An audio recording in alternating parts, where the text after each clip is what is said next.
was at the VidCon panels that people are freaking out about, and these were some of the most passive and typical things to ever happen at a convention ever.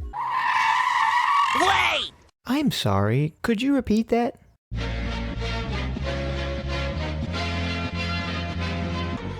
He's just standing there, menacingly!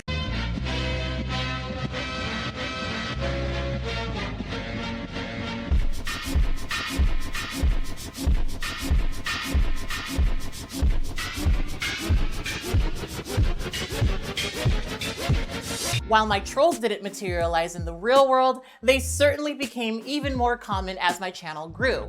Soon, I wasn't just making videos anticipating that they were watching, I was actually making videos directly responding to them.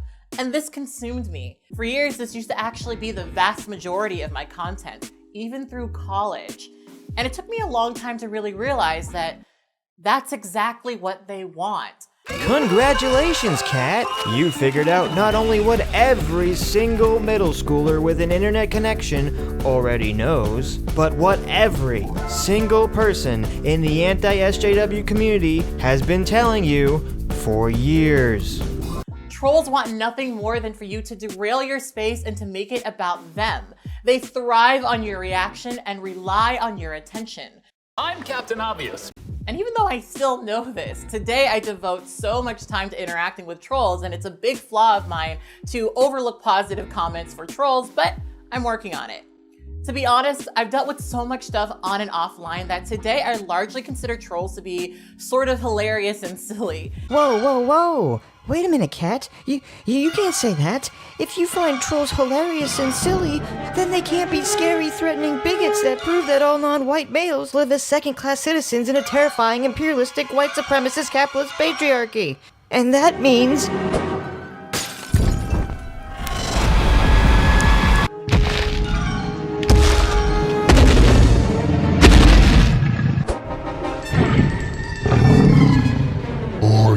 Saying I'm not a victim. It's okay, Anita. Calm down. I'm sure she'll bring up how she's a victim soon.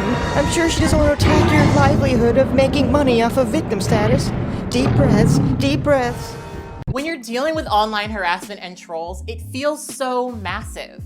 I've dealt with some pretty severe stuff that I've never told any of you guys about. At one point, my harassment made me not even want to leave the house or share anything about my personal life. Trolls online can feel overwhelming.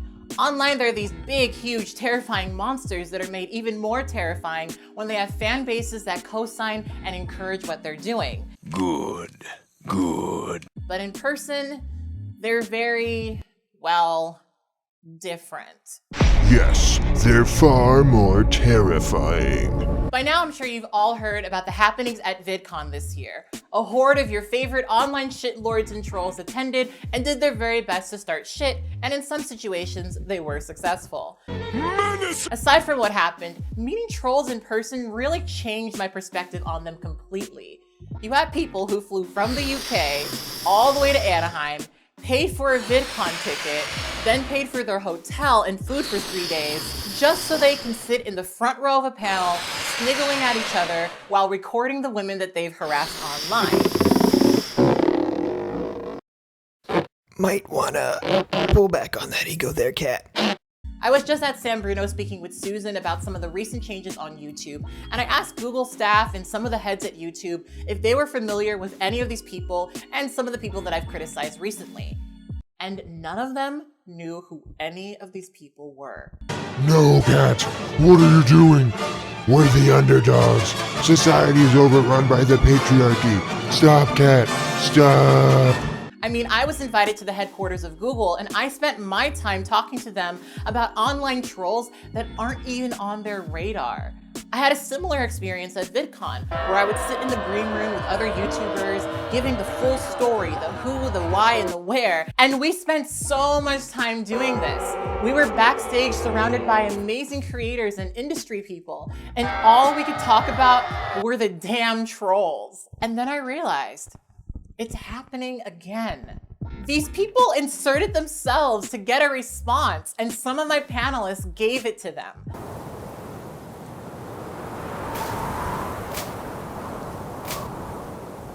This is some next level trolling, guys. And now these conversations that should be about whatever subject is being discussed or whatever professional relationship we could build revolved around them. And they got content out of it, press even. And I'm sure they walked away feeling like it was all a trip well spent. Is this the moment, folks, where Cat Blaque finally gains self-awareness? Where she finally understands that it is not the, quote, trolls that have the power, but the individual person that gets upset? Will she finally accept personal responsibility for her feelings and stop blaming others, thus destroying a main component of the SJW victim narrative? Vidcon really put things into perspective for me because I realized one important thing. None of this f***ing matters.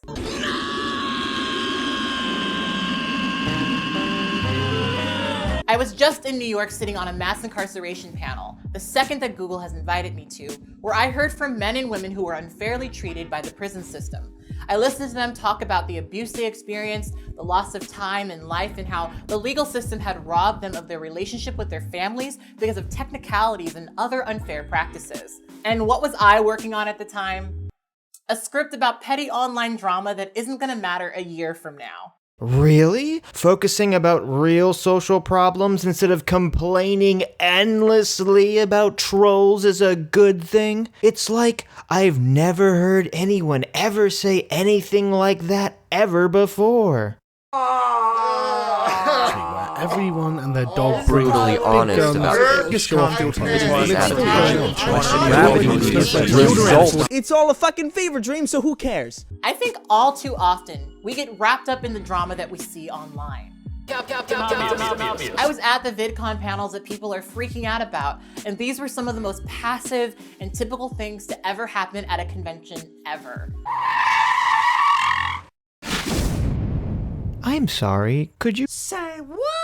I was at the VidCon panels that people are freaking out about, and these were some of the most passive and typical things to ever happen at a convention ever.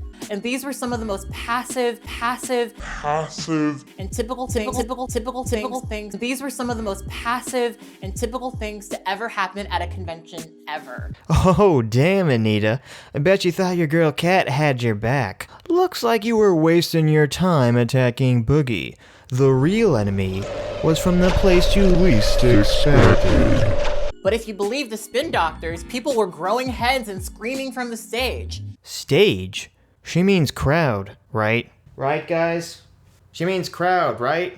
They're selling you this overly dramatic narrative that doesn't really match up with what actually happened. If by they, you mean Anita Sarkeesian. For them, it's a thrill to use the power they have under patriarchy to try to keep women in their place, to try to intimidate or silence women who dare speak out and assert their humanity and their right to exist as full human beings in these spaces. Maybe I'm just used to it, but none of this was a big deal. She's loose! She's loose!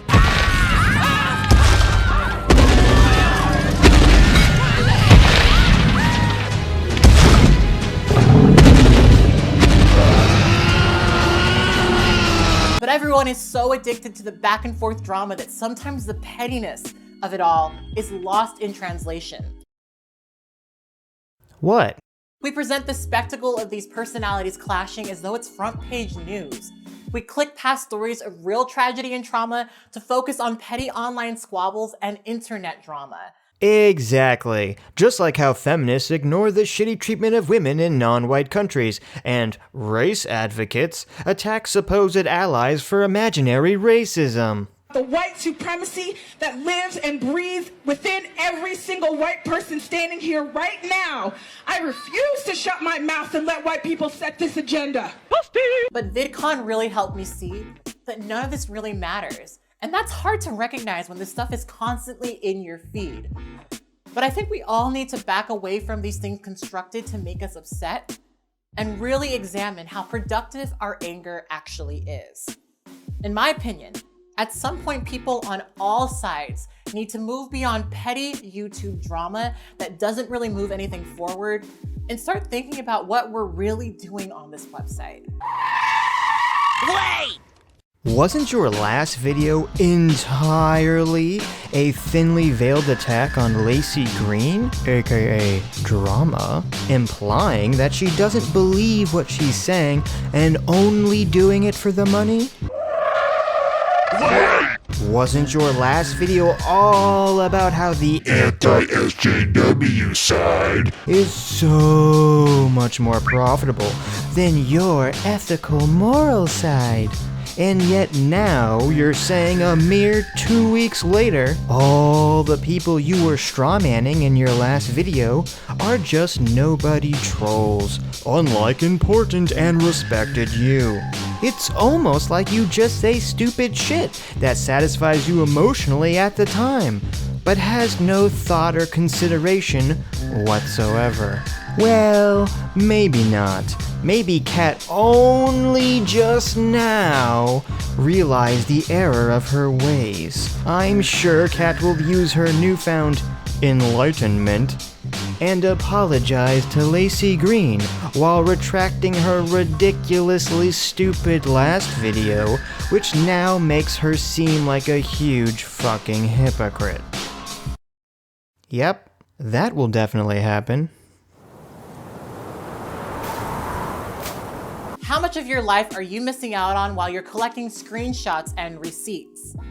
Maybe that time could be spent doing something that enriches you and the people around you.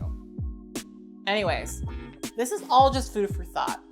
Personally, I can't imagine paying thousands of dollars to fly to another country just to be shitty in the front row of a panel at a convention. But then again, I haven't paid for a flight in a while.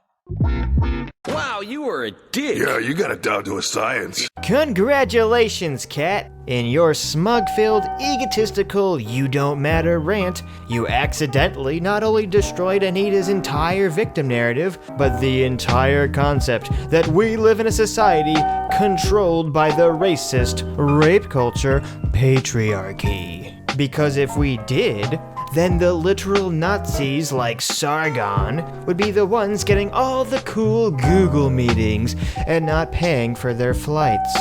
I guess this means you guys won! You're not the victims anymore!